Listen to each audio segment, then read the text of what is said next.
Good morning everyone, welcome to my new mini vlog. আজকে সকাল থেকে ওয়েদারটা ভীষণ সুন্দর, আকাশটা ভীষণ মেঘলা করেছিল আর তেমন সুন্দর হাওয়া দিচ্ছিল। দেখে তো মনে হচ্ছে এই ঝড় বৃষ্টি নামলো বলে। জানো তো আজকে না আমার অনেক সকালে ঘুম ভেঙে গেছে, আর সকালবেলা উঠেই আগে স্নানটা সেরে নিয়েছি। আর সকালবেলা স্নান করলে না শরীরটা অনেকটা ফ্রেশ লাগে।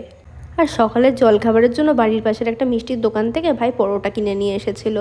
তো স্নান করে উঠেই দেখি যে পরোটা কিনে নিয়ে এসেছে, তো প্রথমে বাবাকে খেতে দিয়ে দিলাম, তারপর আমার আর ভাইয়ের জন্য বেড়ে নিলাম। আর আজকে সকালবেলা জলখাবার হচ্ছে এটাই, পরোটা, ছোলার ডাল আর তার সাথে মিষ্টি। এমনিতে মিষ্টির দোকানে লুচি পরোটা আমার তেমন একটা ভালো লাগে না, কিন্তু আজকে না ভীষণ ভালো লেগেছে, বিশেষ করে তরকারিটা খুব টেস্টি হয়েছিল। আর তারপরে দুপুরবেলা একটুখানি দরকারে বেরিয়েছিলাম, আর তারপরেই নামলো ঝমঝমিয়ে বৃষ্টি।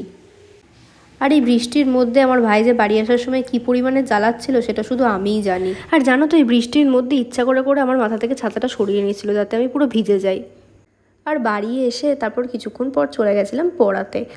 আর পড়িয়ে আসার পরই আমার ঘরের বিছানা চাদরটাকে একটু পাল্টে নিলাম, আর তারপরে পাতলাম এই সুন্দর বেডশিটটা, আর তারপরে বিছানাটাও গুছিয়ে নিলাম।